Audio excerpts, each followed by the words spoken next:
Dean, have you ever heard the tragedy of Kylo Ren? I lived the tragedy of Kylo Ren. I'm Uh, super bummed out. so let me give you some backstory. For those that listen, my wife painted Dean and I some C-Reg Kylo Ren head sculpts. And I was awoken Sunday morning very early, much earlier than Dean normally wakes.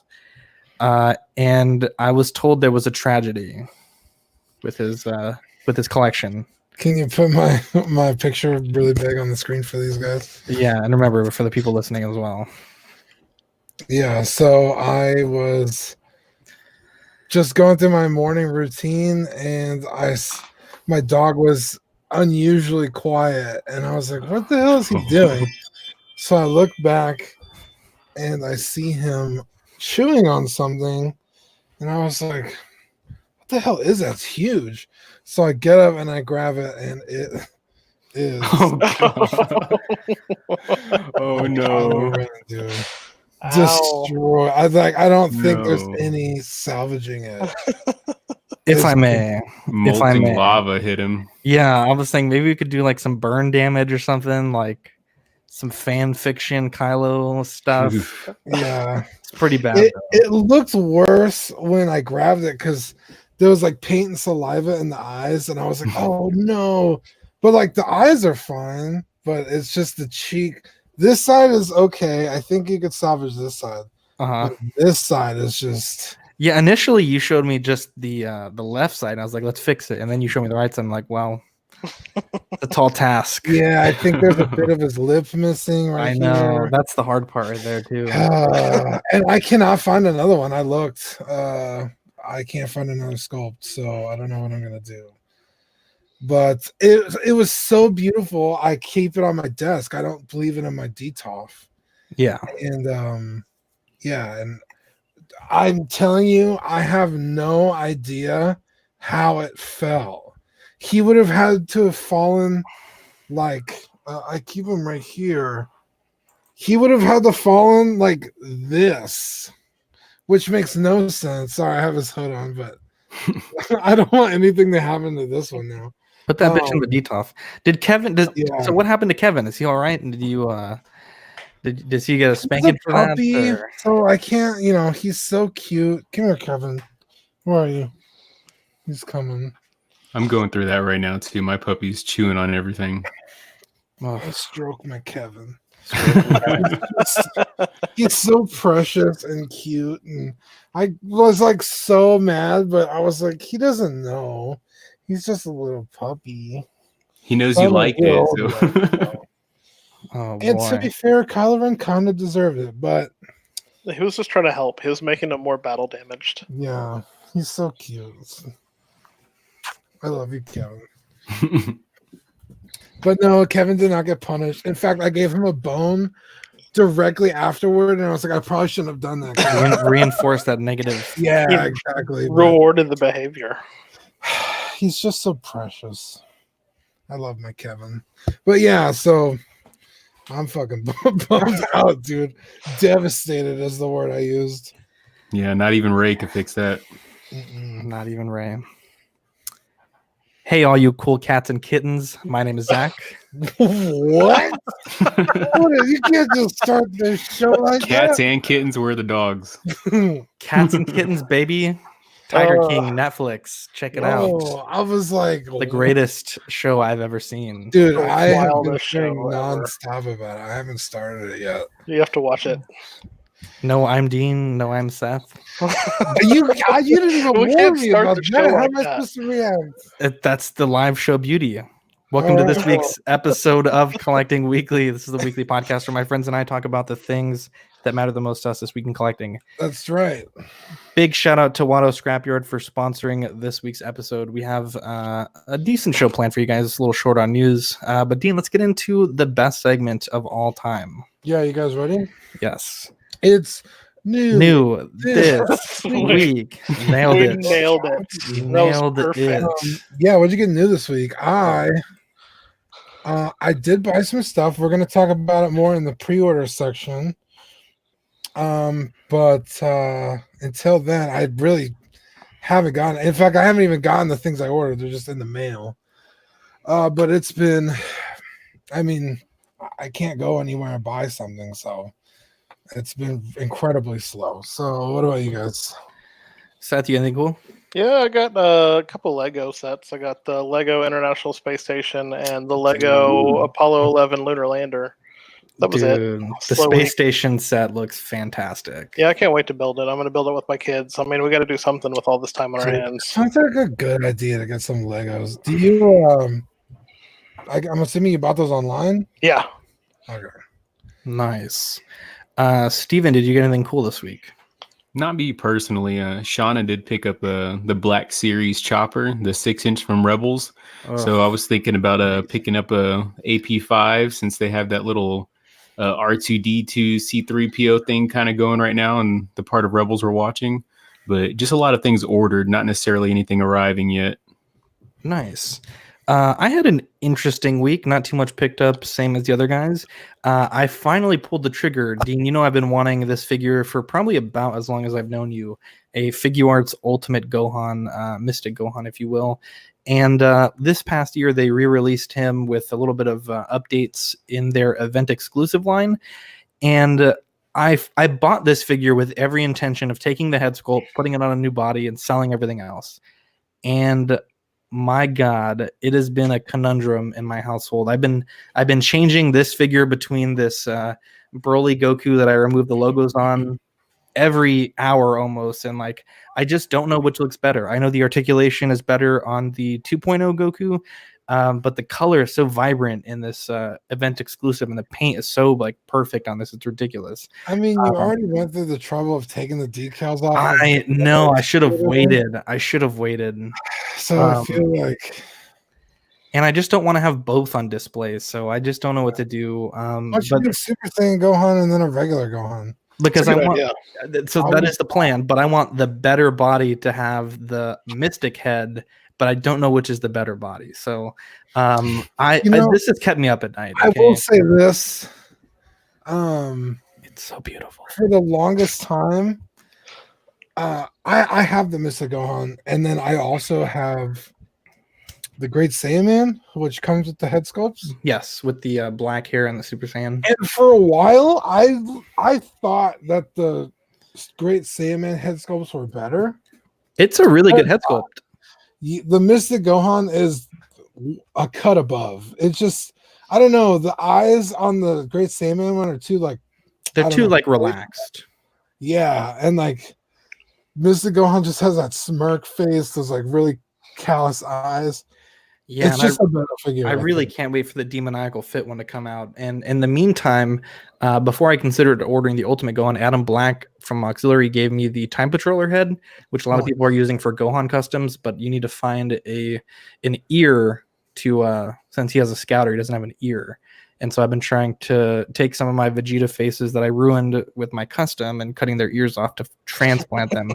It's been, Sid, definitely. But there has been some decent news this week in our hobby, Dean. So Hot Toys put up the pre-order for their 1-to-1 scale life-size child figure. And there was some people that said like, oh, this is in poor taste, like, you know, with everything going on in the world. And I think at the end of the day, you have to realize Hot Toys is a business. They're a business that's been closed for months. They haven't been able to produce figures in their factories with China being shut down and only barely getting started again. So it might be in poor taste for us in the United States who are just beginning this cycle with this virus. But China, a lot of companies have been, kind of burning cash. So this is a good way for them to get some cash at Secret Base. Not only that, but this isn't going to come out for what, another year? So this runs 4/10, coming out December of this year to April 2021. Yeah, it's like, guys, you should chill the fuck out. Like, yeah, and like it's coming out tomorrow and everyone's broke. It's like, yeah. I will say that this figure does look pretty good. It has several interchangeable hands, and these hands are actually interchangeable closer towards the wrist rather than just the hand itself. He comes with the Mandalorian necklace that he's given in the last episode, the little ball thing, and interchangeable ears. And the interchangeable ears for me are kind of the low point of this figure. It does have some pretty nice seamage going on here. And I know that companies that do these type of things tend to really sell the seams as being very minimal in their production photos, but normally in hand, they're a little bit worse than this. I will say, with the exception of Sideshow's Jabba from last year, which actually looks almost perfect. Yeah. But what do you guys think about this? I think it's a slam dunk. Yeah, I ordered it. Oh, you ordered it, Steven? Yeah, I did. I didn't think the ears were that big of a difference for me as far as wanting to get it or not. I mean, I do kind of wish, the second ear pose, the words dropped a little bit lower. I think that's the cuter head. Right. If they would have just done that and just not made the ears interchangeable, probably would have been a little bit better for me, but it wasn't that big of a deal, that seam. Yeah. Looking at both of the Sideshow and Hot Toys one side by side, I have to say, now, of course, obviously the Sideshow one is being marketed by Sideshow, but it seems to be being produced by Legacy Effects. I have to say, just purely on the aesthetics, I think the Sideshow one does look a little bit better. I like the hair a little bit better. The eyes look a little bit better. The fading in the ears and just the weathering on the outfit looks a little bit better. Of course, with the Hot Toys one, it is a true figure, so you do have that articulation. You have different poses. I will say this, just to counter your points right now, both of these images are highly doctored. Of course, yeah. And not only that, but Sideshow does have a tendency to oversell their pictures from the prototype. So I guess it remains to be seen. Like you said, Dean, these are not going to come out for a long time, and we have a lot of time to decide which one we want if we're on the fence. But I think it's good that we have two different options: a more affordable $350 static version from Sideshow with lineage to the 1-to-1 scale prop used in the show, or a life-size articulated version with a bunch of change-out parts by Hot Toys. So yeah, definitely. I'd rather have the one with the more posability. Yeah, because it's like, it's like, I've had that Baby Yoda on my shelf for 6 months. I want to change it up. Yeah, just go and switch out the parts. Yeah. But you could put them under your Christmas tree and have them holding presents. You could do a lot of things with them. One noticeable thing missing, I think, seems really left out, is the bowl. Maybe even a frog. That's true. Yeah. So I'm almost wondering if that figure is not able to even attain that pose with the articulation it has.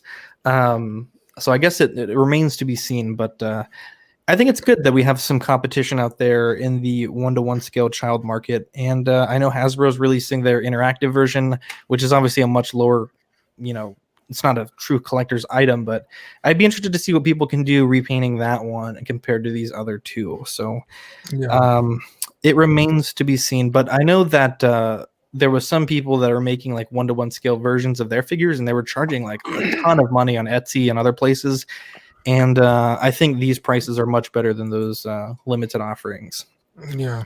We've talked Sensation in the past, and this Wednesday they had an update on their mercenary figure. Basically, they said the figure should be able to be shipped before middle of April, so or even potentially sooner. So that is their 1/6 scale Brawn from Game of Thrones, and I think it looks pretty good. I think the head sculpt is still a little questionable, but again, it's good to see other parts of the world getting back to normal after the coronavirus. So, Seth, are you going to order this figure?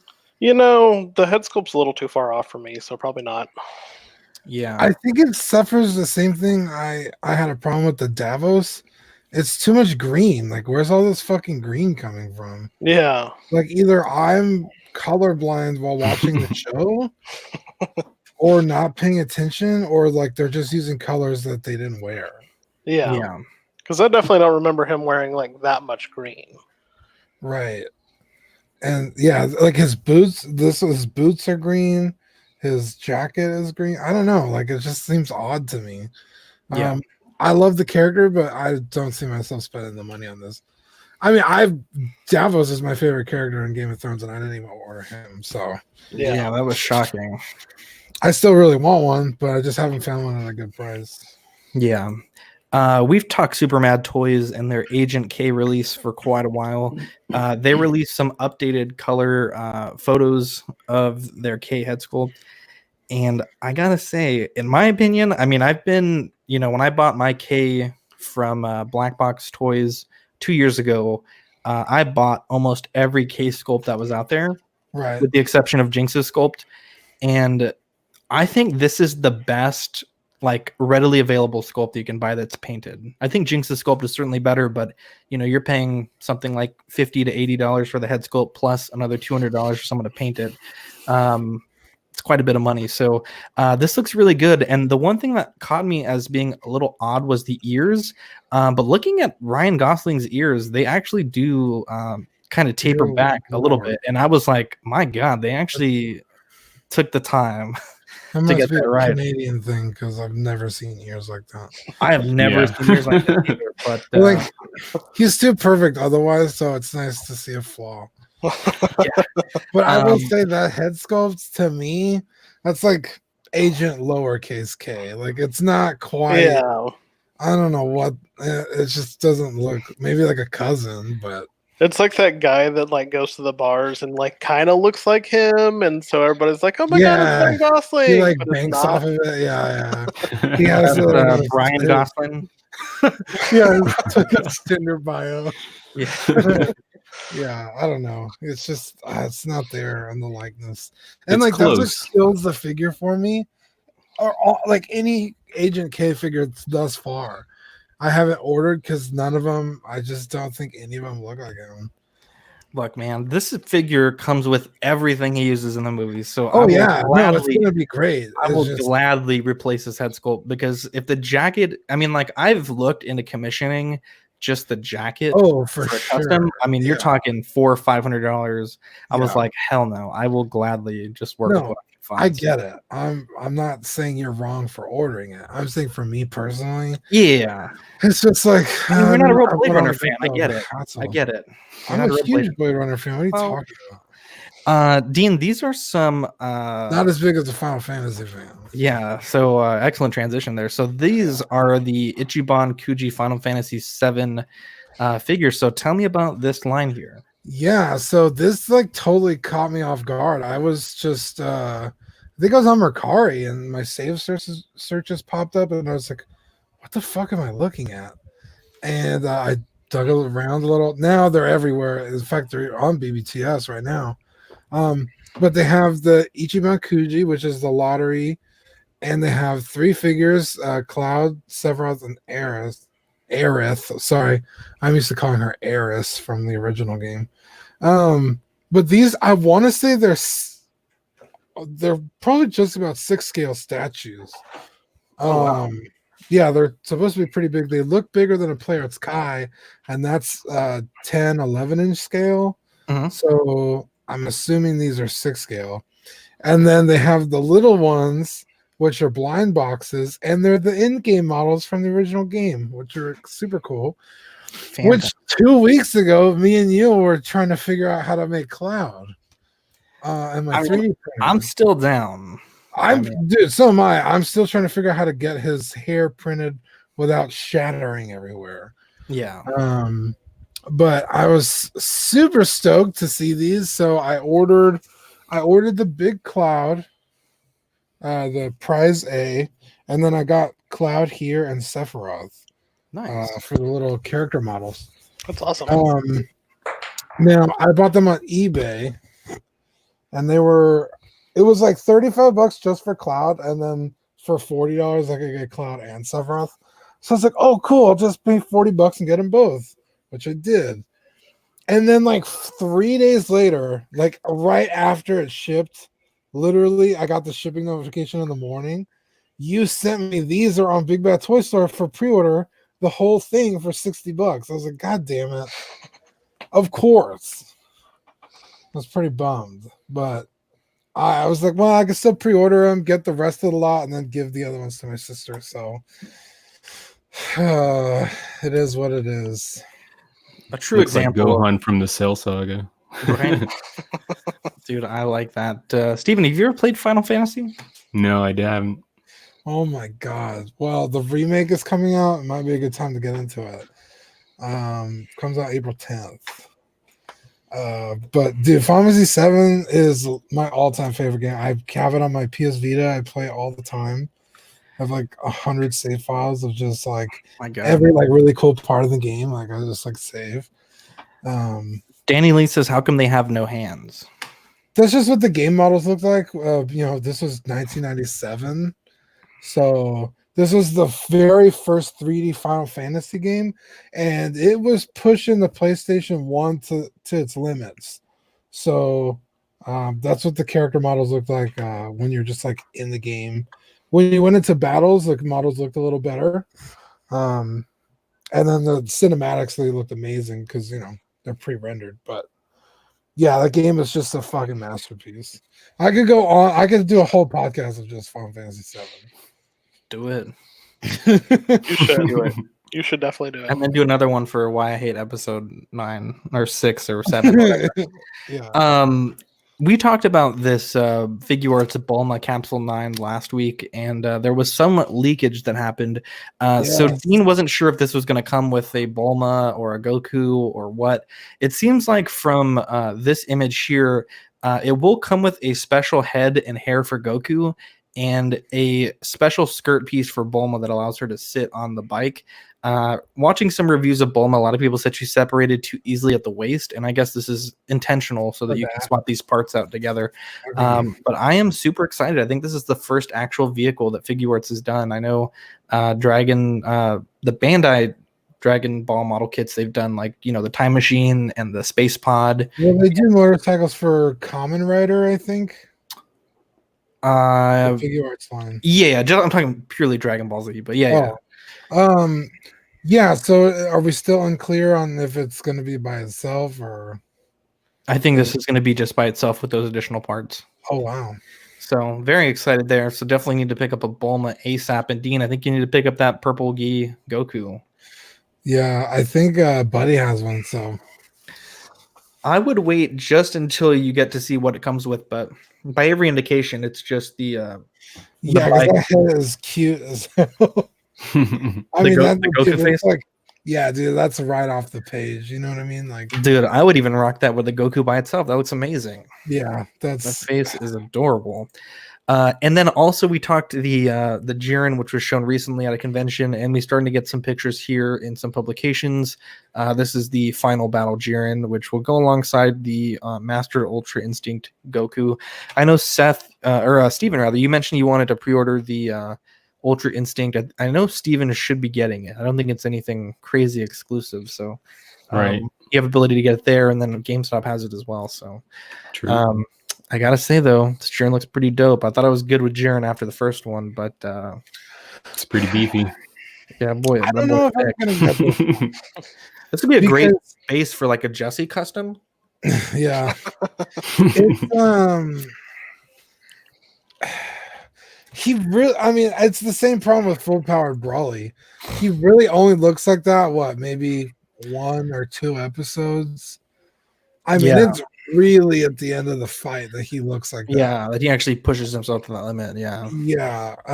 Because like Goku, even the first time he goes Ultra Instinct, like could barely lay a hand on him. And then it's not until damn near everyone else is eliminated that he even like injures him on the back. He gets like a little bit of his outfit. Yeah, that was the Android 17. Oh, okay, yeah. And it's like, I don't know. They're gonna charge another $80 for this. I don't know if I'm gonna be suckered into buying it, but I probably will. Because God damn it, Dragon Ball Z is just my favorite. I'm glad I waited. But this Jiren, dude, motherfucker's yokes, dude. This is such a good figure. The first one. I'm sure that's gonna be 1,000% better. Dude, I love it. They got to make one of the. They really have to make at this point, in my opinion, they have to make an evolution Vegeta, like with the no shirt. That's what I was about to say. I'm glad you brought that up. There is no love near every version of Goku under the sun, and there's not a single damaged Vegeta. battle damage. There's a battle damage Gohan, for God's sakes. There's a What the battle fuck? damage Yamcha, for God's sake. Why the hell is there no Vegeta? And he Nasty. only has fucking like 8 different versions of himself. Yeah. What the fuck? Vegeta didn't sign off on that.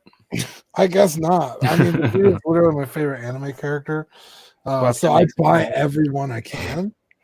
Not every one I see, but like Every version. yeah, every version. So I think I have every version so far, not including the con exclusives. But yeah, I want one more 2.0 Vegeta Super Saiyan. Yeah, just give me a damn Vegeta with no shirt and wrists that don't look like he has fucking wrist cancer. All those customizers do their customs and just like sculpt over the gloves, and it's like just use a real wrist, like make it actually look like a wrist. Or take a fucking X-Acto knife to the plastic, like Yeah, shave some of that shit off. You're 100% right.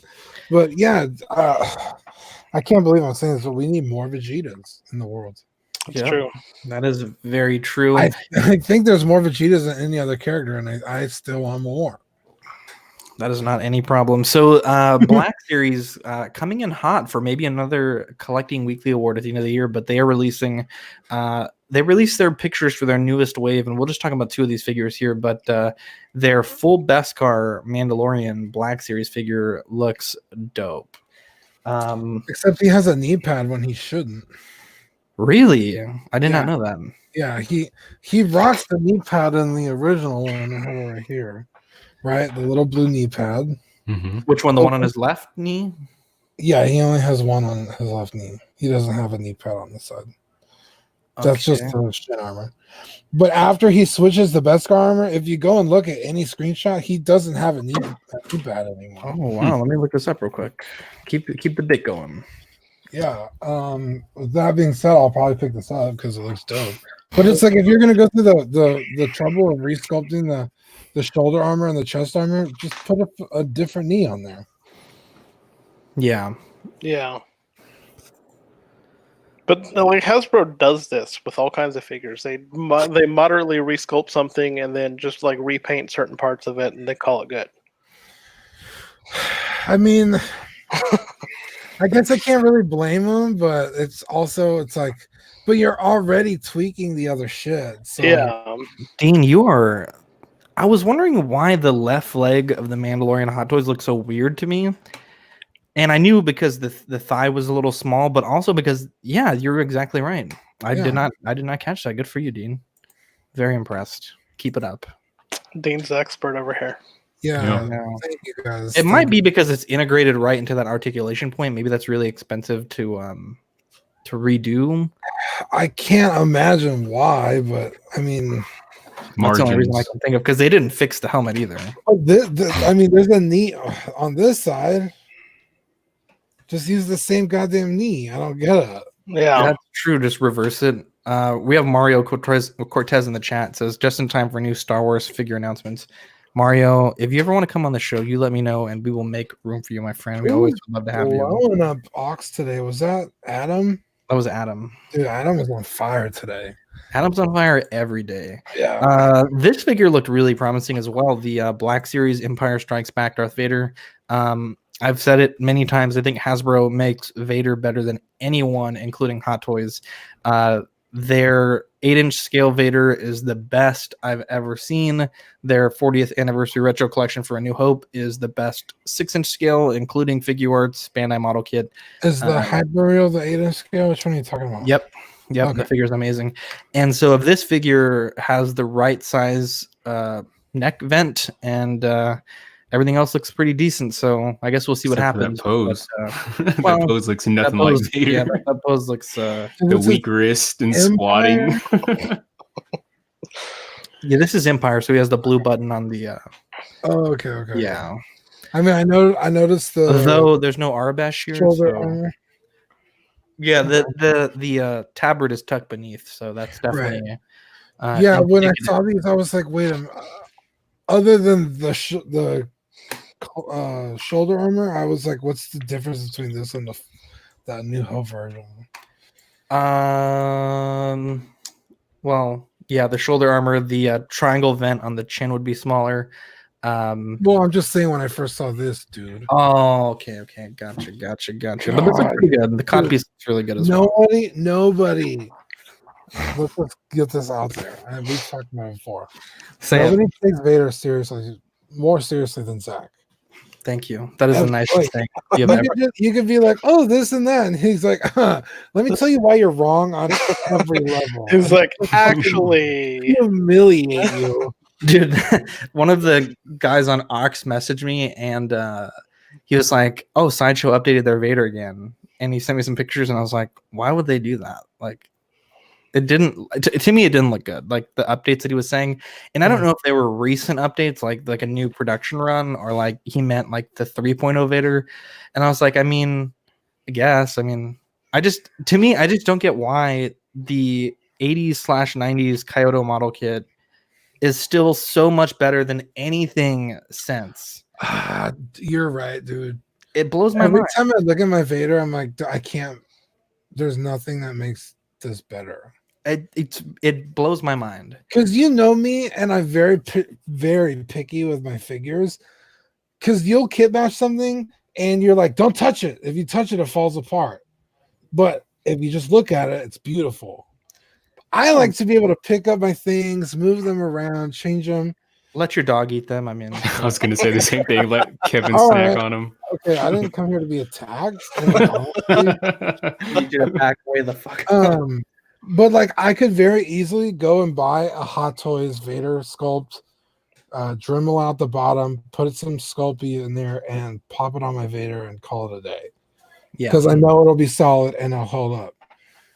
I sacrifice that ability to use the Kyoto sculpt because it's just that much better. I remember when you first got it, like when you first came to my house and it was, I had painted it for you and it was ready. And you were like, I don't know, man. I don't really know how I feel about this. Like, I remember we sat down and I was like so excited for you to be excited. And it was right before we recorded and you were like, I really don't know how I feel. And I was like, well, the show's fucking over.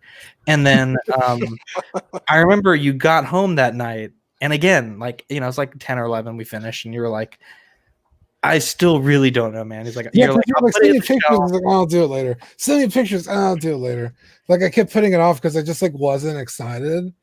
And I remember like the next night, like at 3 a.m, like not a few hours later, but the entire like 27 hours later, you were like, dude, this thing has grown on me. And then the next morning you were like a convert.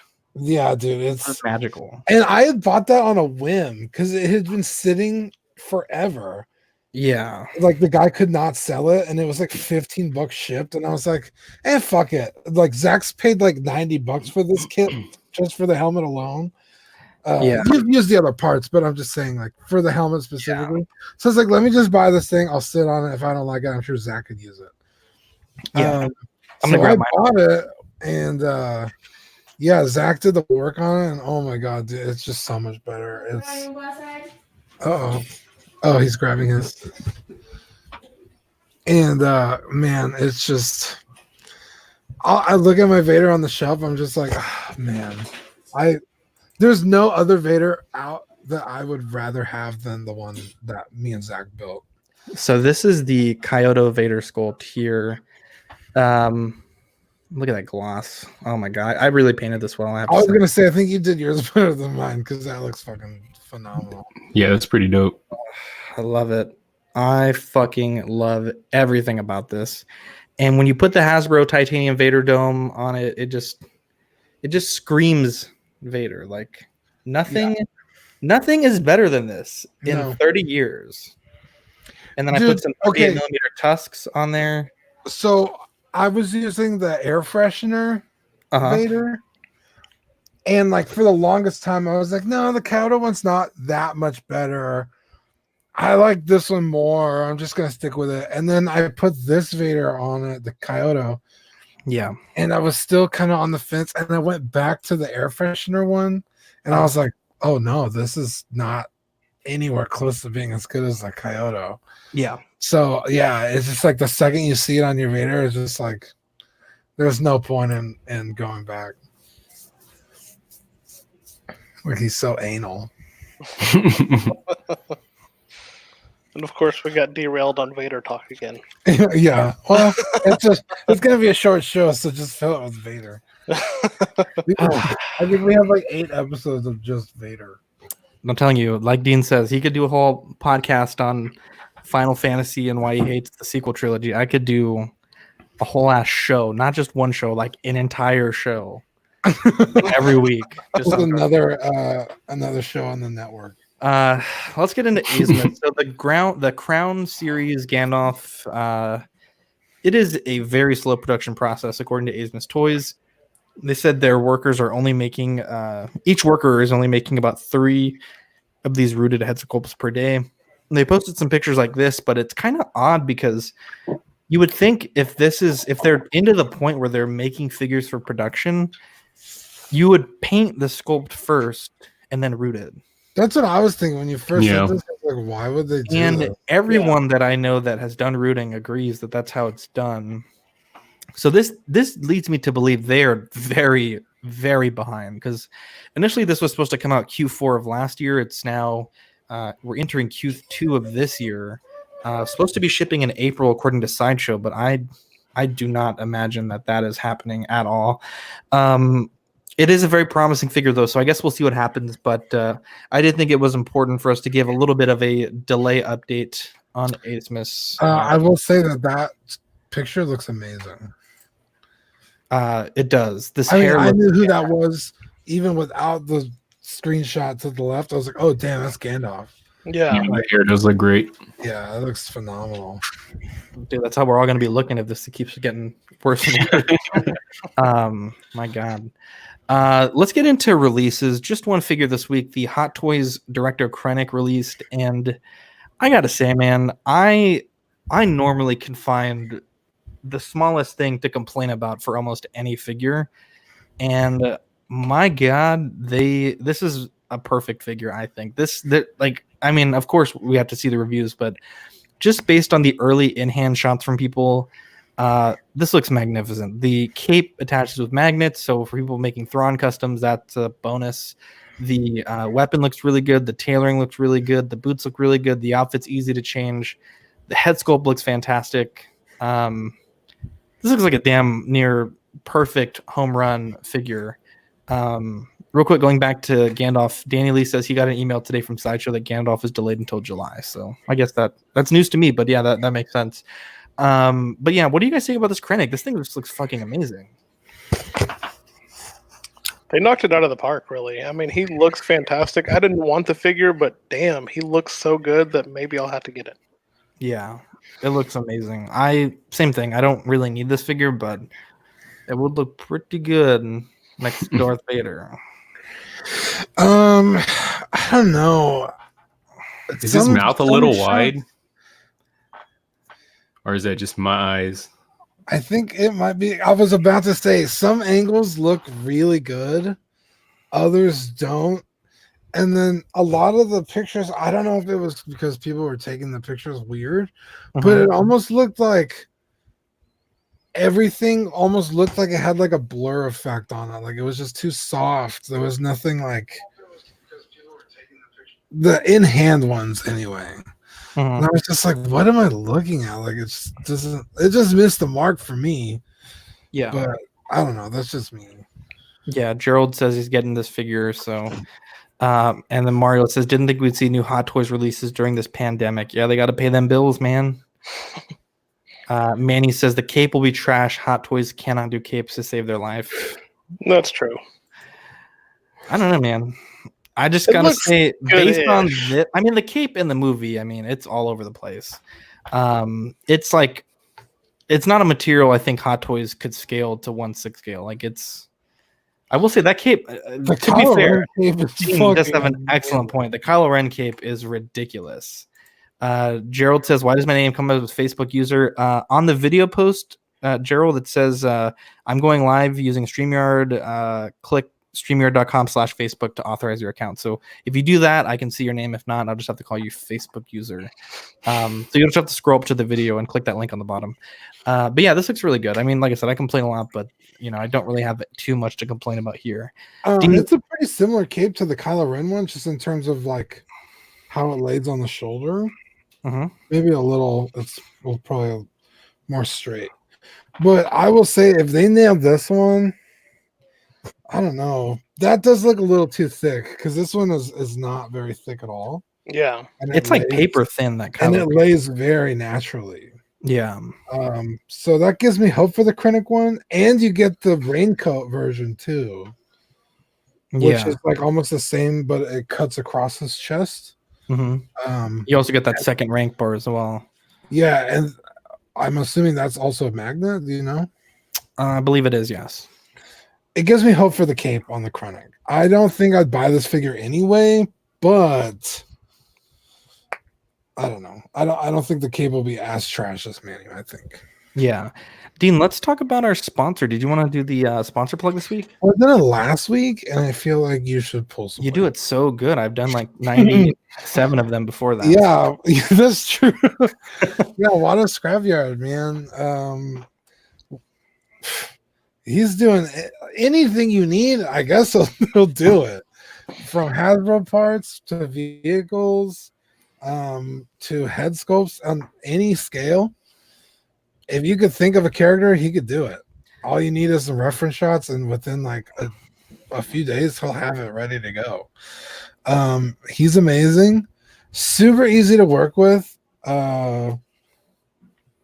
I haven't had any issues with paying him and then getting my stuff shipped to me. But yeah, dude, Watto is amazing. Yeah. I mean, speaking of he can do anything, I mean, I had the 3D print file from Hero Forge of my Dungeons and Dragons character, which we'll talk about later in the show.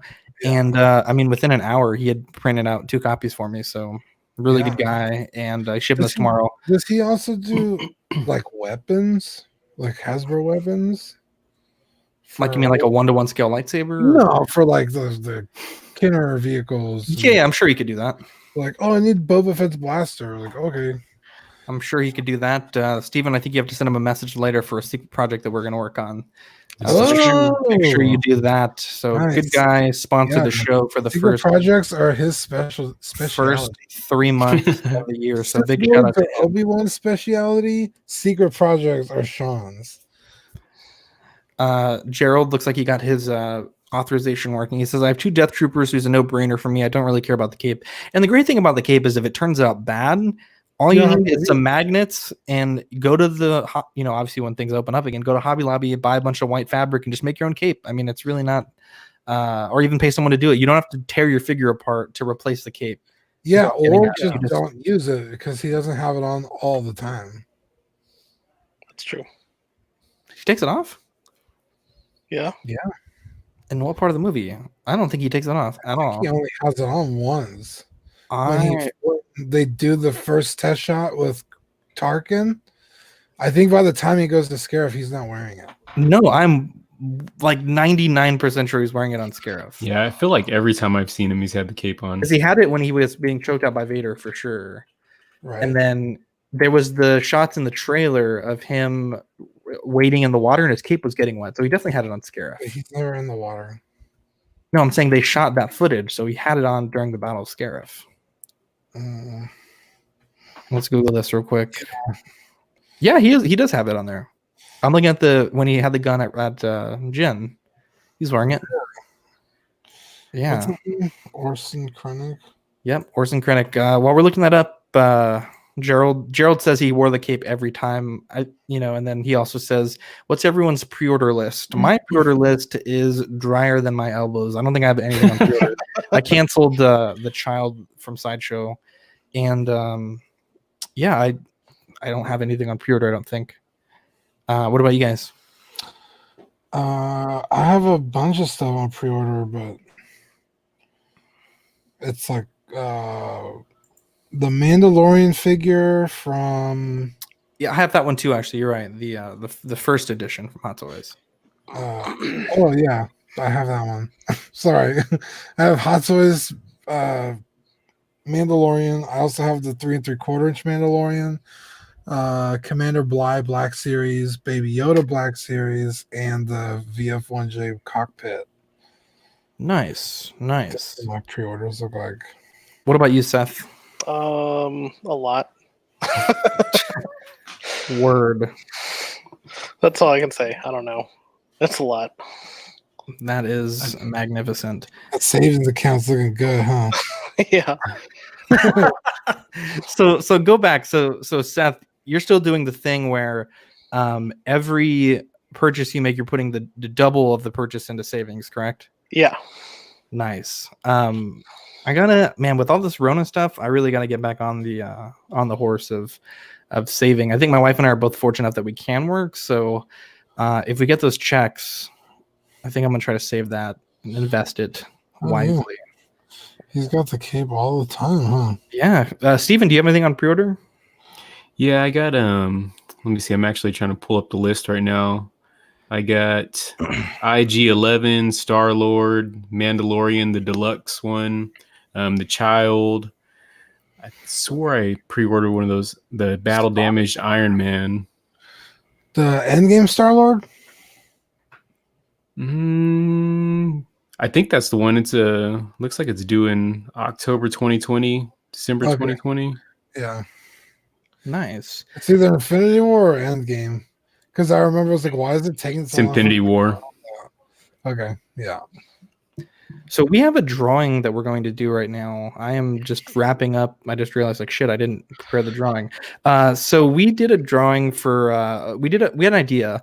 I saw this post on OSR BST where someone had said, "I have this much money to spend. What is out there for that price?" And there was like 100 people that commented, and I just thought that was so smart. And so what we're going to do is every Monday we're going to drop a dollar amount, and this week was $150, and we had, I think, 106 comments on that post. It did get quite a bit of traction. And to kick us off on a good start, my good buddy Brian Stevens, Instagram, Cali FTW 1983. Follow him. He does some really good toy photography. He donated an episode 9 digital code for us.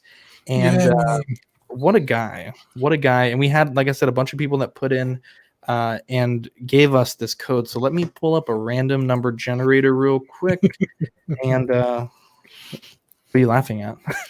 Kevin. Oh, they're laughing at me. I was like, I'm just doing my thing. Okay, so random. The number is number 7. So let's go to this post here. And the person that listed the 7th item was, let's see. So basically, if you entered an item for sale, so Robert Lee Garcia. So Robert, congratulations. Give him a round of applause. Yay. Congratulations. He won the episode 9 digital code. So we will get that out to him in record time. So Gerald says, I have Jedi Patrol, Stormy, both Mando versions, Heavy Mando, and I want to pre-order Star-Lord, Qui-Gon, Cody, and Krennic. Damn, motherfucker, that's a big-ass pre-order list. Is Qui-Gon up for pre-order? Yeah.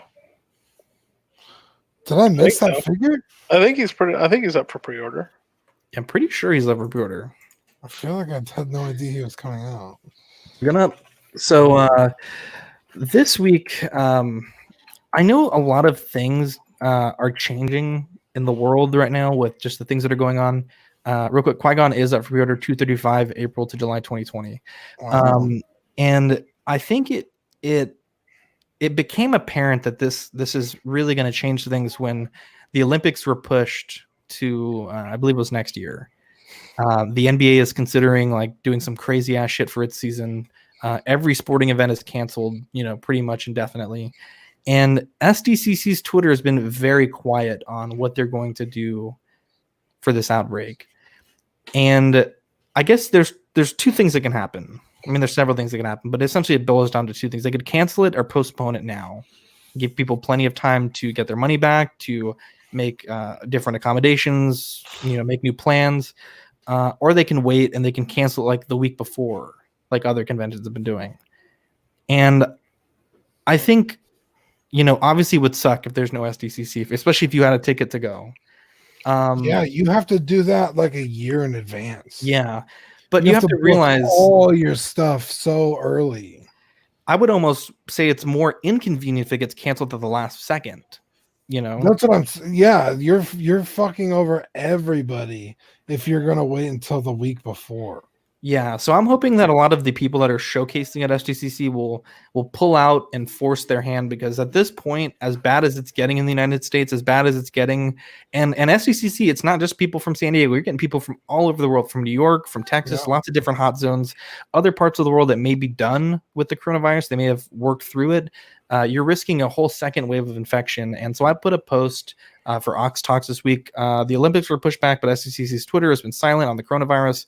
What do you guys think? Will the event go on as planned, or should it be delayed? Manny says it should be canceled. PJ says, I hope we pull past this in the next few months and it pulls through. And like I said earlier, I just think this could cause a second wave. There's just thousands and thousands of people in this event being they're already talking about a second wave. Yeah. It's just like the natural progression of a disease. Dan Lee says it might be too soon and too dangerous to have so many people from different parts of the world in one place. I like the idea of having it online, like TFCon still presented its slideshow of upcoming official and third-party figures. Manny says WonderCon is in a few weeks, and didn't they just make it an online-only thing? I feel like SDCC should move in that direction. Greg says he hopes not, that it would be canceled. Jason says truthfully about the Olympics, those should be delayed due to the gathering it would take for the athletes to come together. As to SDCC, each company that was going to go should host their booths online for July. It's not like I would go in person and we all end up just posting pics of shit we find online anyways.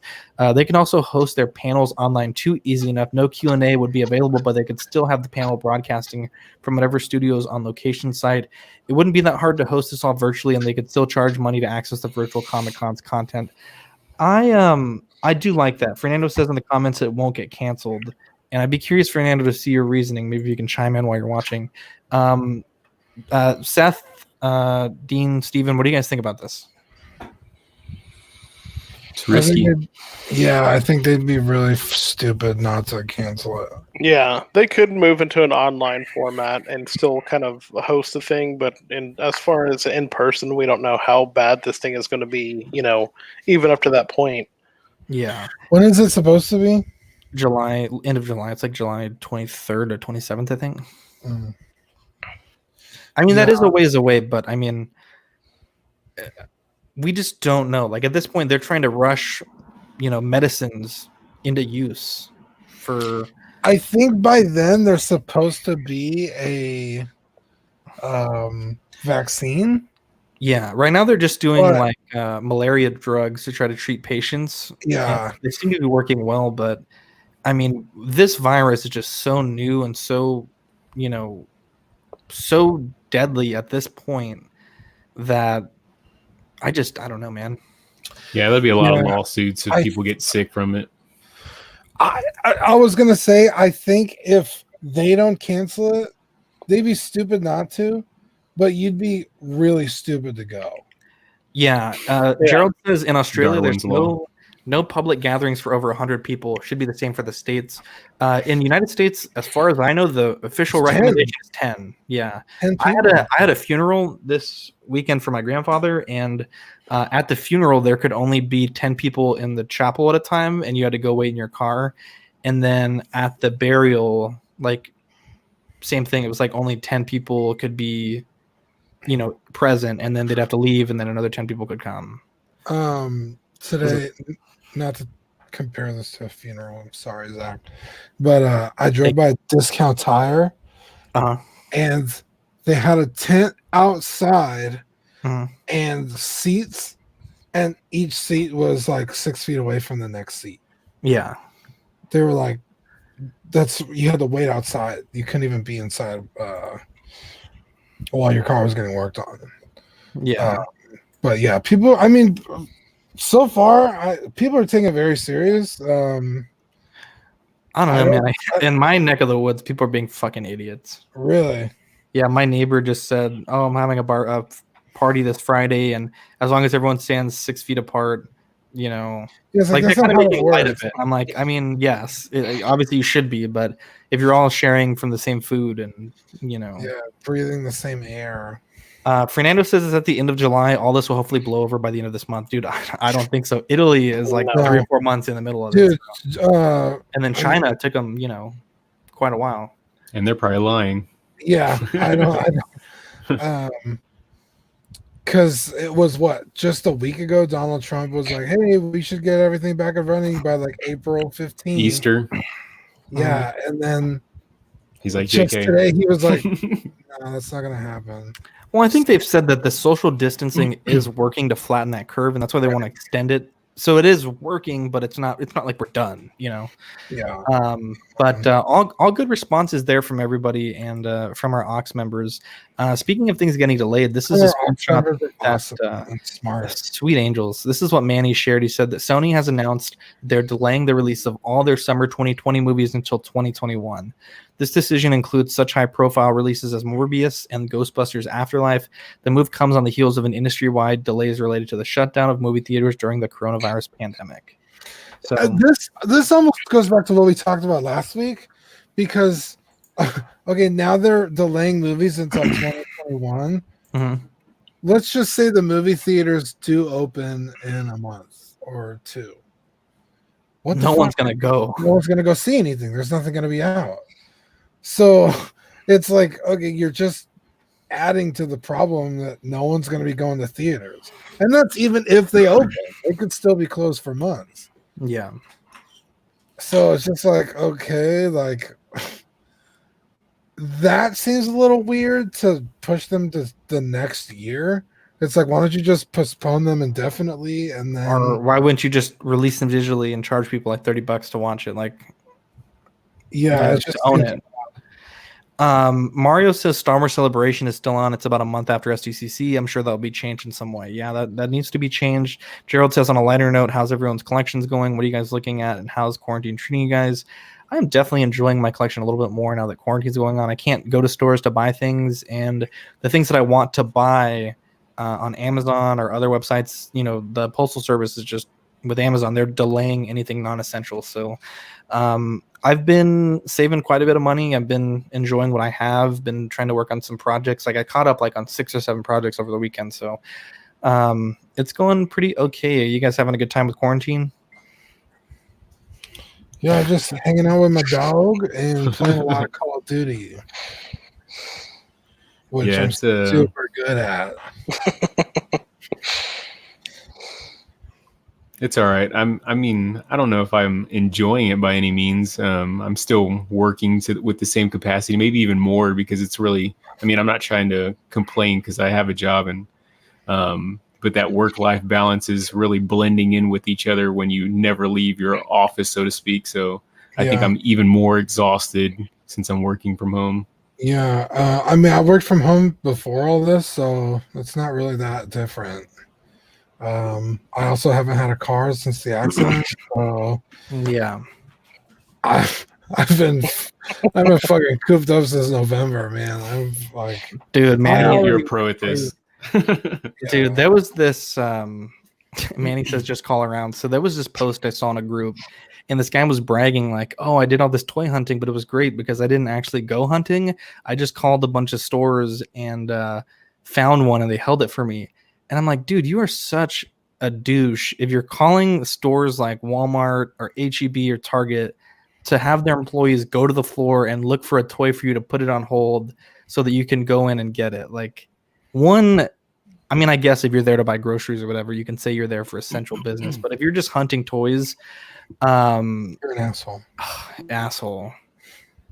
Yeah. I couldn't believe when that guy was flexing like that. I'm like, dude, I don't know if I put that on the internet. You kind of just sound like a douche. Let's get back into the show sheet here. So, Seth, we do this retro movie review every week, and this movie, The Rocketeer, is a very special film to you. So let me tell the people about it, and then I'd like to hear why you like it so much and why it means so much to you. So The Rocketeer is a 1991 American period superhero film from Walt Disney Pictures set in 1938 Los Angeles, California. The Rocketeer tells the story of a stunt pilot, Cliff Secord, who stumbles upon a hidden rocket-powered jetpack that he thereafter uses to fly without the need of an aircraft. His heroic deeds soon attract the attention of Howard Hughes and the FBI, who are hunting for the missing jetpack, as well as the Nazi operatives that stole it from Hughes. Roger Ebert enjoyed the film, noting its homages to the film serials of the 1930s and 1950s. Although Ebert cited the visual effects as being state-of-the-art, he described them as charmingly direct as those rockets in Flash Gordon serials, the one with the sparklers hidden inside of them, which are pulled on wires in front of papier-mâché mountains.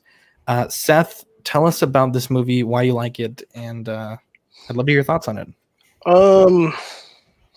This movie is like one of the movies I remember like watching like all the time as a kid. And I don't know why I like loved it so much, but like this is my movie. Like I remember just sitting down like all the time and watching it like with my dad, and my dad, for like, if y'all don't know, like the one thing we did together is we would always watch movies. Like every Saturday we were either going to the movie theater or sitting down and watching a movie. It's the one time I got special with him because he worked so much of my childhood. Yeah. So like that was our day. And I just remember like watching this movie over and over and over again with him, and even without him, like I just put it on and watch it. And there's just something like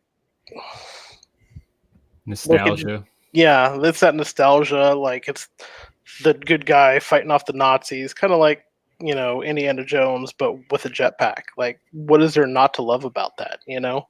Yeah, I agree. Dean, you had some thoughts about this movie. Tell us about it. Yeah.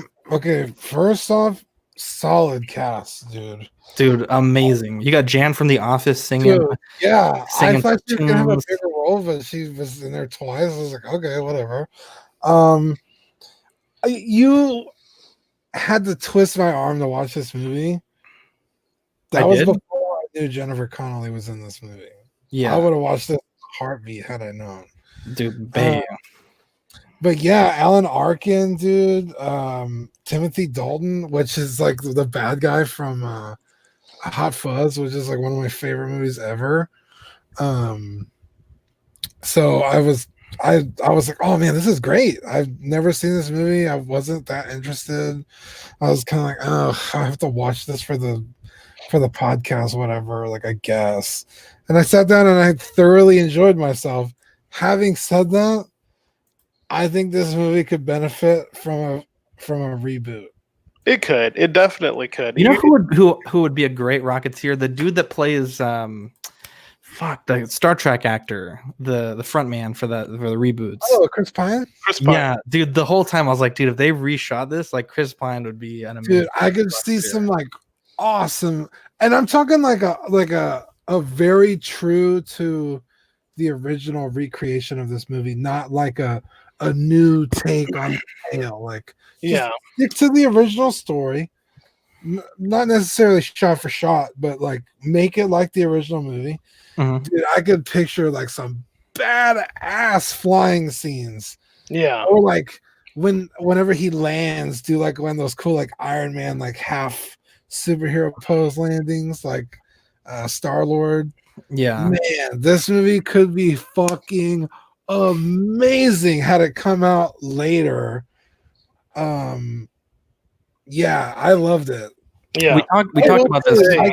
I think it could benefit from a reboot. I've always said that this is a one movie that was made just a little bit too early. Like 91 was just too early to really catch that whole superhero love. And he fits so perfectly in with the rest of the superheroes. Like, if it had been made a little bit later, it would have been a fantastic movie. Is he an established character before this movie? Yeah, so there was a comic book that ran 2 or 3 years, I think, that was pretty popular. Okay. Yeah.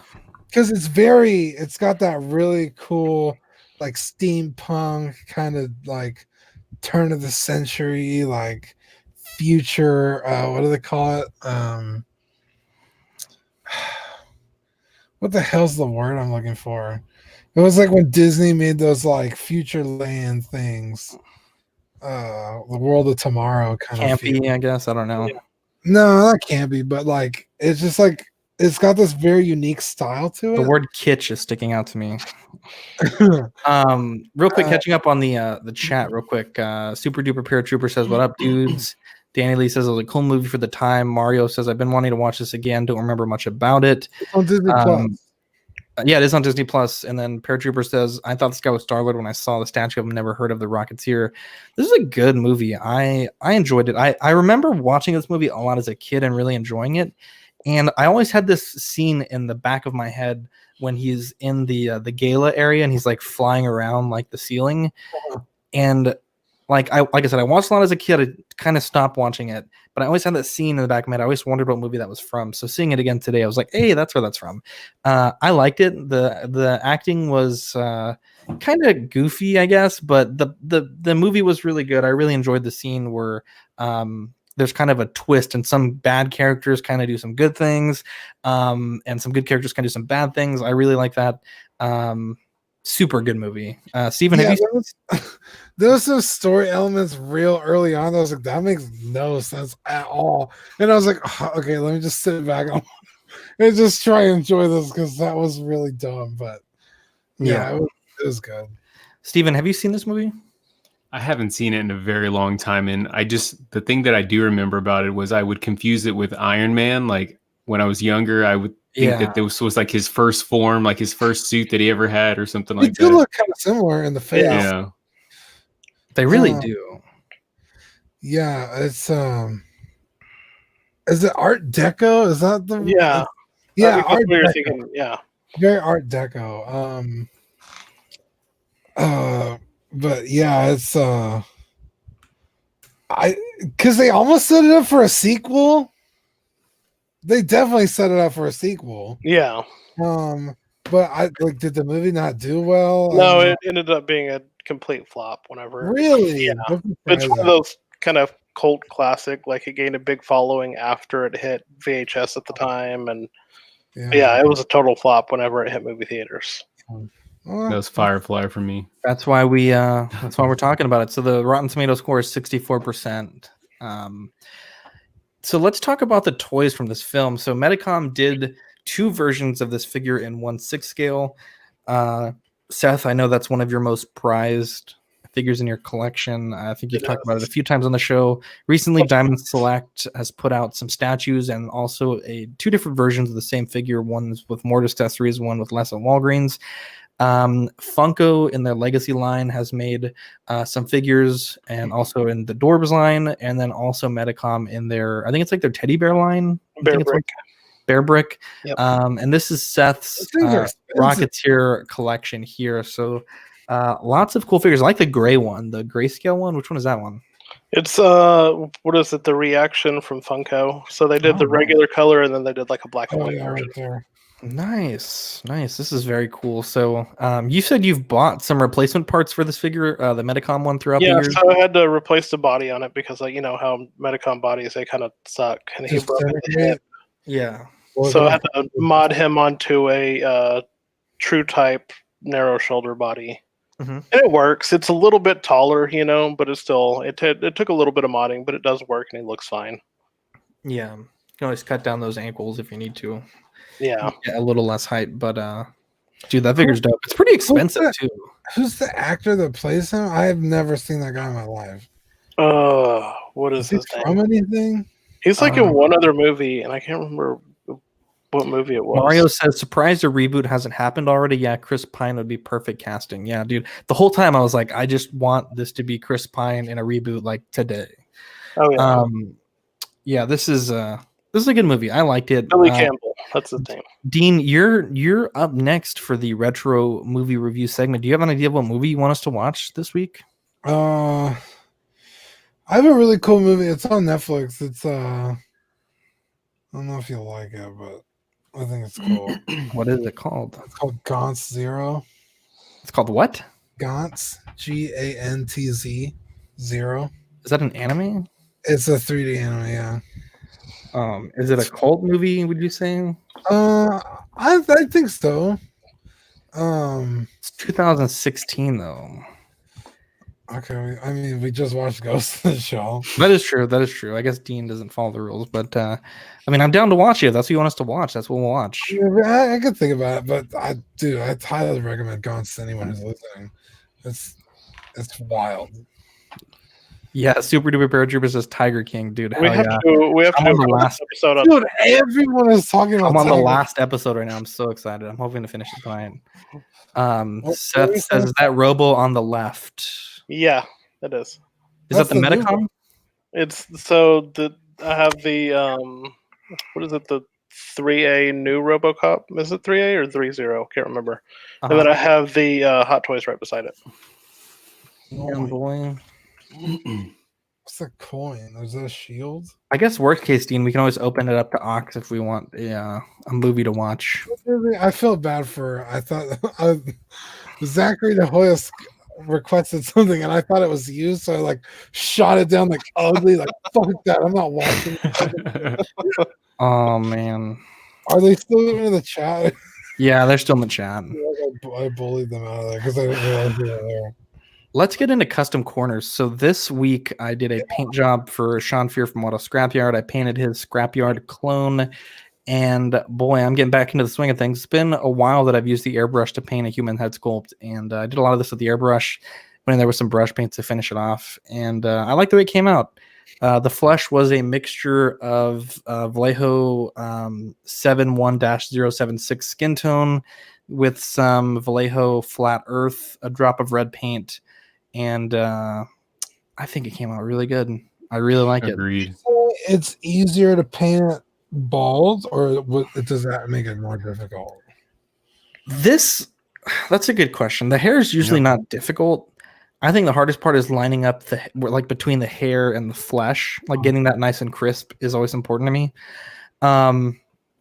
Having no hair was very easy just to paint it, and I don't have to mask anything or anything like that. I would say the hardest part about this was the fact that the tattoo was raised. I would have preferred that it would have been inset or just not there at all, and I would have made a decal because it was very hard to paint like the finer parts of the logo. But Sean's really good at sculpting. The eyes were really good size for the pupils. The eyebrows were kind of already outlined for me, so those are really easy to fill in. The 3D print quality is immaculate. I mean, I did like 2 tiny drops of plastic putty to fill in some spots on the back of the head, and I was really happy. I mean, the bow was the first head sculpt I painted in a while in 6 scale, probably in a few years, and then this was my second, and I really feel like I'm kind of getting back into the groove of painting it. So yeah, it looks fantastic, man. Yeah, it looks really I love it. And Seth, you actually just got your Vader head sculpt this past week from Darkside Customs. What do you think about that head sculpt? Dude, Ian knocked it out of the park. He did that, and he did my Indy was fantastic. Yeah, and he just killed both of them. He does such fantastic work. Yeah, if you're in England or even in the United States, it's only like $10-15 to ship a head sculpt over there. So he's very reasonable with his prices. He's very fast to get them painted. So yeah, he's amazing. Definitely hit him up. And then he has some head sculpts here at my house for Dean. I know. I need to go get them. I know. But let's move on here. So March Madness is coming to an end. The last round will be up tomorrow. And this was our final matchup.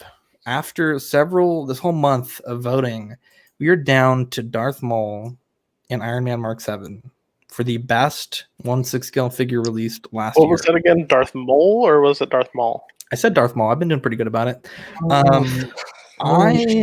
I will say a lot of people are upset about Darth being on this list, but he earned his keep. He had a round 1 matchup and went all the way against some really good figures. So, he beat out the Luke Endor release, and then Iron Man beat out R2D2 Deluxe. So definitely some good competition here, and we'll see which one wins. We'll do the final winner announcement on our 100th episode next week. So, next week. Next week is 100 episodes. Next week we are going to talk about the origins of Collecting Weekly. We're going to share some stories. We're going to get real sentimental because there's probably not going to be a lot to talk about next week. We're going to get real sentimental on our 100th episode of the podcast. It's so wild. So wild that we've been doing this for. If you guys want to jump on, that'd be cool too. Yeah, if anyone wants to jump on, let me know. We'll send you a link. We can have a little bit of a shindig since we have to cancel our real life event. But Dean, we started something that we've always wanted to do, longer than we've wanted to do a podcast, and that was play Dungeons and Dragons. That's right. We did a 2-hour character building stream where we fumbled our way through creating characters. That was stressful. It was stressful. There's so much stuff that goes into building. I had no idea. Because you did a lot of reading and watching a lot of videos. You did and nothing. I want to go in with like almost no idea what I'm doing. Dude, Dean is a smooth talker because I was like, hey, everyone needs to make sure we read up. Like, I don't want to look like a noob in front of these people. And Dean was like, I want to go in there not knowing anything so they can get the perspective of a newer player. And I was like, Dean, you fucking motherfucker. And so the DM was like, that's actually a really good idea. Let's do that. And I was like, that means the audience is also learning with me.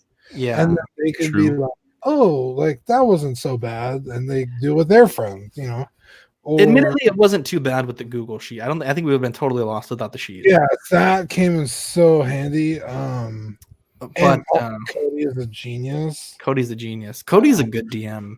And on our journey, which started at about 2 hours into the stream, we briefly summarized it. We were all in different parts of this town, and we were all handed letters that a mentor that we all were mutually mentored by had passed away, and we were to get on a boat the next day to attend his services. So on the boat, I was wheeling and dealing, doing some sketchy business, and I ended up with a nice little bit of jewelry for myself.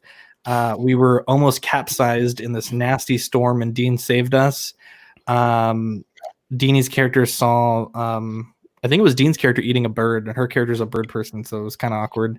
Oh, and then Devin's character, Melloc, he hooked up with the Minotaur, and because he rolled a really bad roll. And yeah, me and him were running scams on the boat. And it was a good episode. We ended the episode where we arrived at port, and I tried to pickpocket this guy that I had won the jewelry from, and I got caught. And so Victoria did some drawings here. She still needs to do the one for Deanie, but there's Melloc in the bar there, strumming it up. There's Dean's character on the boat, saving our asses. And there's my character walking off the boat with my little emerald there. So it was a fun time playing. I think we're gonna try to stream Sunday, episode 1. And hopefully we won't screw it up too bad. But it was a good time. Yeah, it was so much fun. Yeah, there's still a lot to learn, but that's the whole fun of doing it. So if you guys just want to listen and take your mind off of whatever on a Sunday night, join us. Come through. I think we're gonna try to stream for like 3 or 4 hours and see where our adventure takes us. Yeah, because it's a pretty extensive what's the word I'm looking for? Like it went by quick. It's not just like, hey, do you want to walk into this tavern? Like there's a whole system you gotta do. Yeah. And for every character. And so like even the like almost simplest like decision requires an actual bit of gameplay. So it's pretty cool. And it's not like everything like, oh, like how many steps do you take, or like, do you want to open the door? Like, oh, you failed. It's not like that, but the whole time Dean's character was being a goody two shoes and trying to catch me in my schemes, and I was really annoyed. I was trying to run hustles on people with loaded dice, and the whole time Dean was doing perception checks, trying to catch my guy. It was like fate wielded it so that like I would never catch him. It was so funny because I would like do a roll and it was like, oh, like someone's just in front of you and you can't see him. Like, yeah. And then towards the end, I actually rolled really poorly to pickpocket the guy. I think I rolled like a 3. And so the guy caught me, and I had to like roll another intimidation check to like threaten him to not snitch on me. And I passed it. So I fortunately didn't get caught in a fight on the boat. Yeah, it was hilarious. It was a good time. You got to watch it. I put up the abridged version on our audio stream. It's just us playing for that about 50 minutes. Going back to the chat, Mario says pre-congratulations on 100 Collecting Weekly. Thank you, Mario. That's this week we'll totally get there. Wait, what did you say? If you behave this week, we'll totally get there. Oh man, we almost stopped it at like 80 something. It was awful. But yeah, so this is a look at our network here. We do all kinds of shows. I need to add Live and Let Dice to this graphic, but yeah, we run a good little bit of content here. We're trying to really put out some stuff for you guys with all this coronavirus going on. Chat. What's that? We need some more creeps. Yeah, Manny's been busting his ass at work with being an HEB partner. So Creeps R Us initially was going to be every other week, but with I think Manny legitimately, this isn't even like exaggerating. I think he worked like a 23-hour shift at HEB. He worked, like 7 a.m. to like 2 a.m. No, it was like 4 a.m. that he clocked out on his Instagram. Oh, yeah, it was like 3:45 or something. So Creeps will be delayed, but Creeps is such a good show. And then Wookiee of the Year, we're going to work on getting them some equipment to record remotely now that travel's locked down. Next week. Who? Wookiee of the Year. Hell yeah, dude. Let's do it. But yeah, that's pretty much it for this week's episode. Let's give some shout outs here. So big shout out to Dean Knight. Now, he had featured our cards on his channel, our Joker Laughter cards, and we got a ton of subscribers from it. So it's a big shout out to Dean Knight. Everyone in the chat's been very active here. Mario, Manny, Gerald, Paratrooper, Danley, just going up here. A bunch of other people chimed in today. Kind of sad we didn't see Sean in the chat, but it is what it is. He's probably got stuff going on. Griffin was here earlier. And of course, big shout out to our other cohorts in this. Obviously, Only Fools and Collecting. Those people are dead asleep right now. It's like the middle of the night over there, but it's good to have them. I think this week Small Talk is recording, if I'm not mistaken. So hopefully we'll have another Small Talk this week. And I just want to remind you guys, if you like our show, subscribe to us on YouTube, check us out on Apple Podcasts. A 5-star rating is always appreciated. We do sell t-shirts on TeePublic. We have a ton of designs. Actually, let me pull up some of our designs so we can show you guys like the. Oh, uh-oh. He's gone. He will be missed. So this is your show now. Yeah. Well, welcome to Collecting Weekly with Dean. Let me look at the TeePublic and I click right off the link. Let me go here. Look at some of our designs on the air. Because it does last long, Dean. Yeah, Dean was taking over or what? Yeah. He was about to. He's breaking out his emergency supply. Dean was hating on my cats and kittens intro, so I don't know if I can. Shout out to Tiger King, Joe Exotic. Give me a whole bunch of shit to watch this week. Dude, so let's we go. need to do a Tiger King episode. Dude, I will legitimately invite Tiger King to host the Collecting Weekly Awards. Remotely, of course. Yeah, I don't know if that could happen. Well, we'll see. There's updates. We'll get updates.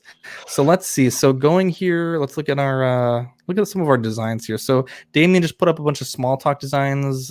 Very classy. I want Damien to shoot us some designs because Damien is like a Photoshop whiz.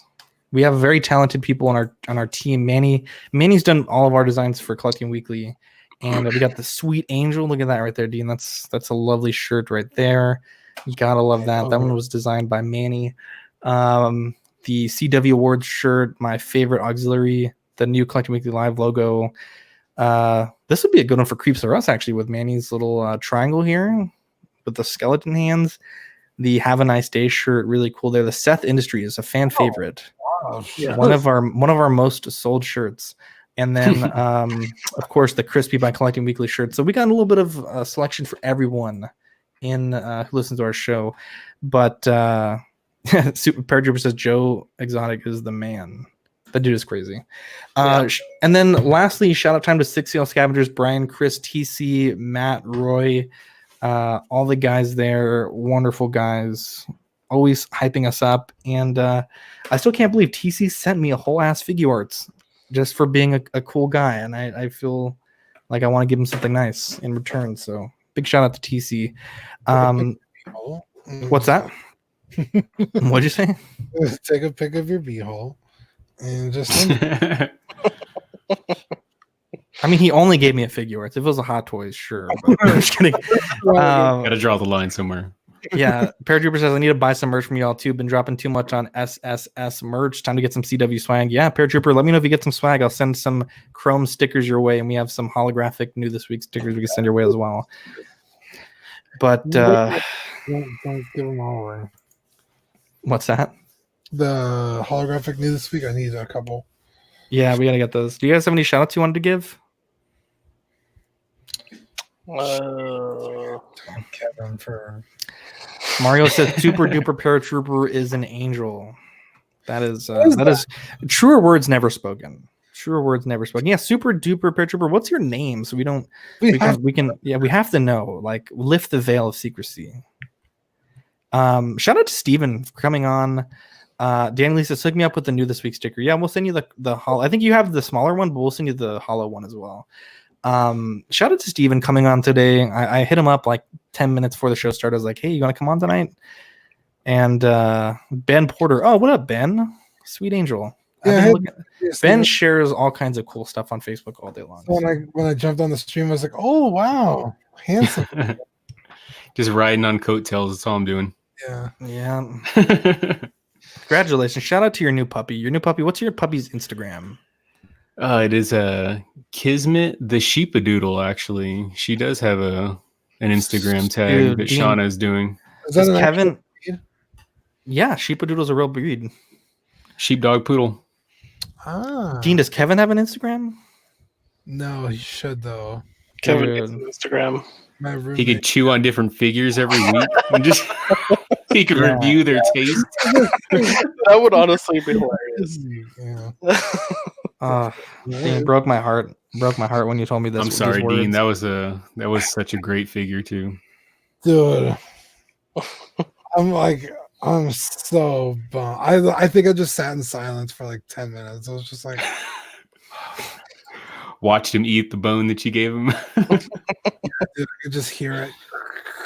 I'm like, well, at least it's not a figure, I guess. But I just have no idea how it fell. Like, it made no sense that it was on the floor. I was like, maybe we had a little earthquake.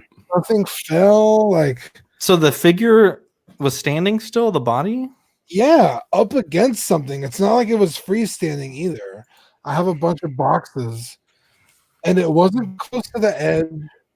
Like, nothing tipped over and knocked it over. So I have no idea how it ended up on the ground.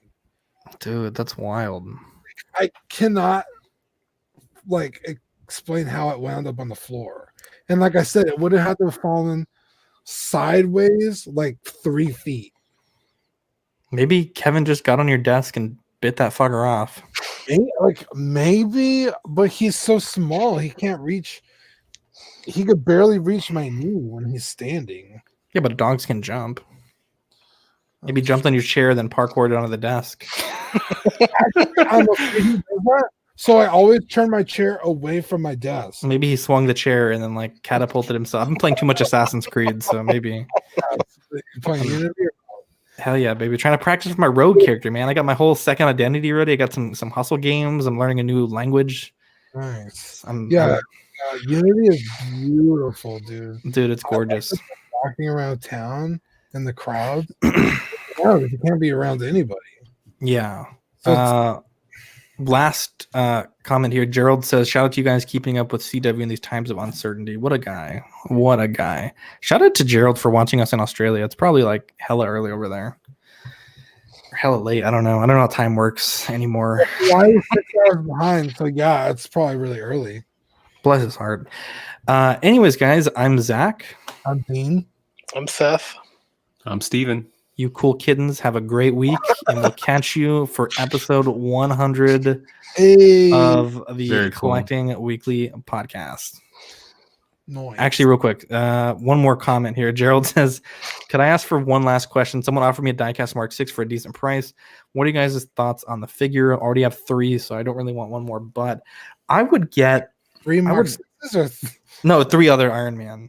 Okay. I would get, depending on the price. What's the price? Let us know the price. And then everyone keeps commenting Margot. I know that's from the new the Scavengers Assemble 18-hour long live stream. I haven't seen that yet because I've been a busy boy. But someone explain the joke to me because this is the one time there's an inside joke that I don't get in the community. I think I can speak for both Zach and myself because we both own the Mark 6 and traded it. It's fantastic. It's such a fucking awesome figure that I don't know what I would do to get it back in my collection. But I fucking miss that thing. I do really enjoy my Mark 7. It's so cool. It took a while for it to grow on me because I rarely ever sell my shit. So when I do, I always have this like gut feeling. Fuck, I shouldn't have done that. I shouldn't have done that. And I got rid of the Mark V for the Mark 7 or the 45. Yeah, for the Mark 7. Yeah, I don't regret it. I love the Mark 7. It's such a good suit. I regret getting rid of my Mark 6 every day. But I ended up with the Mark 46 after it all was said and done. So I actually have the Mark 3 and the Mark 46. 450 USD. I remember, I would do it for 450. That's a good price. Yeah. Because the KO one is $300, like $330. They're sold out. You can't find them. Yeah, I remember when Seth, when I had the DX07, and Seth was like, "Oh, if you get rid of it, let me know." And I messaged him, and he was like, "What are you looking for?" And in the back of my head, I was like, "Please God, say the Mark III." And you did, and I was like, "Dude, hell yeah, homecoming, baby!" So I got my Mark III back, and it's like my prized figure. I love that thing. But yeah, just real quick touching on it. I mean, 100 episodes. We've all been friends for like, Steven and I have been friends for like 7 years, almost like 6-7 years. Yeah. And did you invite his wedding? Because he didn't invite me. I did invite him to his wedding, but I think he was traveling, so he wasn't able to make it. Oh, that's my point. Well, going back like on Facebook, I was like, I wonder if I could find my first interaction with Dean and Seth. Specifically like Manny. I met Manny through you, so I don't really have like a first interaction digitally that like would be easy for me to track down. And then Rainer, of course, I met through you as well. But it was cool to see those posts of like how I first met you guys and like see how it snowballed into what it is now. That was amazing. But yeah, it's been a good time running the show. We've had our ups and downs. We've canceled the show twice, 2 iterations before we kind of made it stick. You canceled. Well, you weren't there, so because you're by yourself. To be fair, the only reason why I started again was because Dean wouldn't stop messaging me to start it again. Yeah, well, at the time I was driving for a living. I loved listening to like whatever you had to talk about. And it was just like a really cool like 15-20 minutes. And then you canceled it. And then when you started again, I was like, dude, you have to make it longer. Like long format podcasts are, what people usually listen to.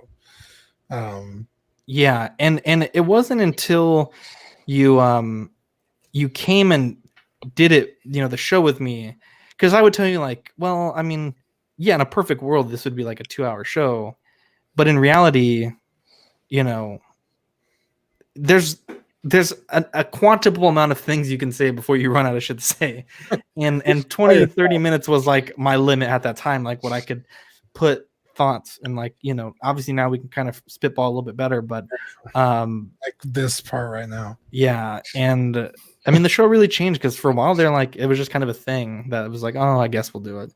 But now it's like we schedule our day around it, like we plan it. I mean, it's kind of a lot of work to get the show ready every week. Yeah, I went to go get food earlier. My sister was gonna take me back to her house. I was like, you have to drop me off. She's like, why? I was like, I have the podcast tonight. She's like, yeah, and like a few hours. I was like, but I gotta watch this movie first. Like, I have scheduled my day around this. Like cramming for the test. Yeah. Luckily, I started it when I did because I literally finished it maybe like 8 minutes before I got on. Oh wow, it's not even a long movie though. It's not like an hour and a half, right? Yeah. Was it? It felt like it was a lot longer. I think it was like an hour and 45 minutes. Damn, like you really hated that movie, dude. I didn't hate it. It was fun. I thoroughly enjoyed it, and I am getting the Diamond Select figure. I just paid for it right now. I'll be here in a few days. To the movie really quick. I feel like, and I didn't grow up with it like Seth did, so I just tell me how you feel about this. But I don't feel like any particular character is so iconic that you couldn't remake it. Yeah. Like the main character, like I don't know, like he was good. I didn't not like him, but it's not like it was like Tom Cruise in Top Gun. Yeah. No, I see what you're saying. Tom Cruise. or the Terminator without. Every time they make a Terminator without fucking Arnold, it's garbage. Like, Yeah. it's just like nobody in a particular role is like that guy, you know? Yeah.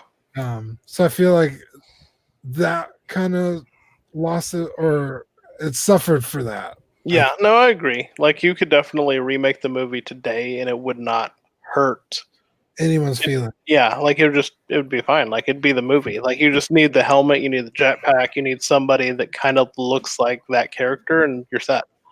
Yeah, like anybody for the rest of time that tries to be a Tony Stark, Not gonna happen. everyone's gonna hate it. But I feel like if you made a new Rocketeer, people would be cool with it. Yeah, I agree. Seth, what is it about that movie? Recently, it just seems to be getting a lot of figures these last few years. Sure, I didn't realize that. I didn't notice that at all. Yeah. Is it just like getting like a new wave of interest, or I don't know. I think it's kind of like that. It is now. We just talked about it on the show. Yeah. So now. Dude, okay, time out. Speaking of that, okay, I don't mean to interrupt you, but we started the Dungeons and Dragons campaign, and then like 3 days later, BuzzFeed started their Dungeons and Dragons quarantine campaign. I feel a little ripped off by that. Somebody at BuzzFeed listens. I know. If you're listening, Unsolved, BuzzFeed Unsolved is the best. I'm watching that shit every day.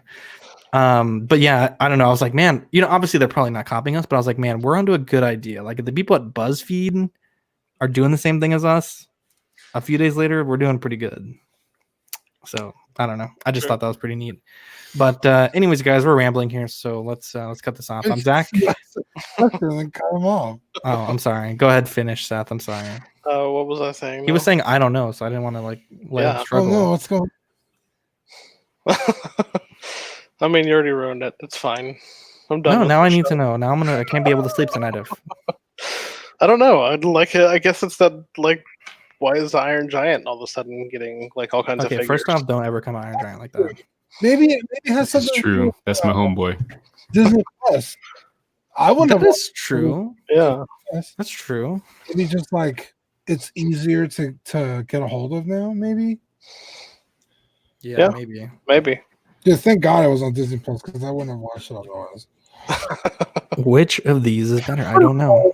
Neither one of them is better. Shut up. Keeps me up at night. I can't sleep. I put both these by my bedside and I wake up and I'm in the middle of the night. I just don't know. That's a weird thing, but okay. You don't sleep with a figure on your nightstand? No. I sleep with like 12. My dude. I keep all my Final Fantasy figures next to my bed. You should have kept your Kylo next to your bed. He wouldn't have got eaten. Mario says he just noticed Dean's Dino might handle. Yep. Always. Yeah, it's my handle on everything. Instagram, Tumblr, Xbox, PlayStation, Twitter, Pornhub, Grindr. Grindr. Uber Eats. I'm in Zach's mom's phone. Yeah, just whatever. That's my handle. BlackSinglesOnline.com. I don't know if you guys SoundCloud.com/Dinomite. That's all my mixtapes. OnlyFans, Dinomite. It's funny because I only have one fan, and it's Zach. Only fan. Zach is my only fan. Mario says, "I'm going to friend you on Pornhub." Yeah, we did a viral marketing campaign. We made a Collecting Weekly Pornhub account. We got some good followers from that. Yeah, it was just a regular show, but we were naked.